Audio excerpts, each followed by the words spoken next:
ინტერნეტ სივრცე ახალმა ვიდეორგოლმა დაიპყრო. ვიდეო სერვერ YouTube-ის გმირი უკრაინაში მებრძოლი ქართველი მეტსახელად დობერმანი გახდა, რომელმაც სამიზნედ სეპარატისტთა მოძმე ჩეჩენი მებრძოლები აირჩია. 2 კვირის წინ დობერმანი ჩეჩნებს წვერის გაპარსვით დაემუქრა და პირობა მალევე შეასრულა. ჩეჩნები ქართველ მებრძოლს სასტიკი ანგარიშსწორებით ემუქრებიან. Для всего народа украинского хочу донести.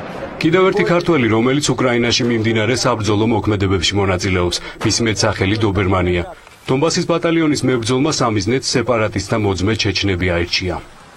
Не бойтесь вы этих чеченцев. მინდა უთხრა უკრაინელ ხალხს, ნუ გეშინიათ ჩეჩნების. ისინი არიან ნაძირალად ურები და არაფერს არ მოადგენენ. უბრალოდ წვერს ატარებენ და ჩვენ ვიზრუნებთ იმაზე, რომ გავპარსოთ. ქართველი დობერმანის მიერ დაანონსებული საველე ეპილაციის აქციას ჩეჩენი მებრძოლების მხრიდან მწვავე რეაქცია მოყვა. აღშფოთებულმა ჩეჩნებმა დობერმანს ნიხვის ჩამოსვლისკენ მოუწოდეს და მისთვის მუქარა და უცენზურო ეპითეტები არ დაიშურეს.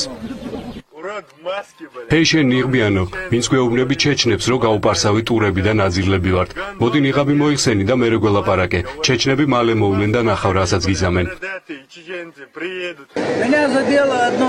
მე ვნახე ინტერნეტში ვიღაც უკრაინელი მებრძოლი, რომელიც სახეს ნიღაბში მალავს. ის ჩეჩნებს ნაძირლებს გვიწოდებს. თუ ასეთი ვაჟკაცი ხარ, ჩამოდი ჩეჩნეთში და ეს ყველაფერი პირში გითხარი. შენ არარაობა ხარ, იცოდე რომ ჩამოვალ და აუცილებლად გიპოვნით.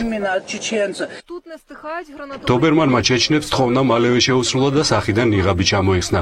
ცოტა ხნის წინ კი ვიდეო სერვერ YouTube-ზე კიდევ ერთი ახალი ვიდეო გავრცელდა, სადაც დონბასის ბატალიონს 5 მებრძოლი ყავს დატყვევებული.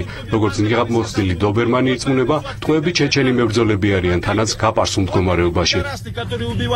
მე დობერმანი ვარ, ვინც გეუბნებოდით, რომ ამ ტურებს გავპარსავდი. შეხედე მათ, ისინი კლავდნენ უკრაინელებს. ახლა კი ანგარიშსწორების დრო დადგა. კარგად დააკვირდით მათ. თქვენ გეუბნებით, ვინც ფორუმებში წერთ, რომ ნიღაბს იმიტომ ვატარებ თითქოს და სახის გამოჩენის მეშინია. მე ჩემი სახე დაგანახეთ და ხვალ ამ ვიდეოს ავტვირთავ. დიდება უკრაინას. ქართველი დობერმანი ბრძოლას განაგრძობს, ჩეჩნები მას სასტიკი ანგარიშსწორებით ემუქრებიან. უკრაინის თავდაცვის მინისტრი კი ოპტიმისტურ განცხადებებს აკეთებს. ვალერი გელეტეის თქმით, ეროვნულმა არმიამ დონეცკსა და ლუგანსკში მნიშვნელოვან წარმატებებს მიაღწია და გამარჯვებასთან ისე ახლოსაა, როგორც არასდროს. თუმცა როგორც გელეტეი აღნიშნავს, ამ დროისათვის მებრძოლ სეპარატისტთა რაოდენობა 15,000 მაინც აღემატება. მათი რიგები სისტემატურად ივსება რუსეთის ტერიტორიიდან გადასული, მათ შორის ჩეჩენი მებრძოლებითაც, რომლებსაც YouTube-ისა და დონბასის გმირი ქართველი დობერმანი უწორულვაშოდ დატოვებით ემუქრება.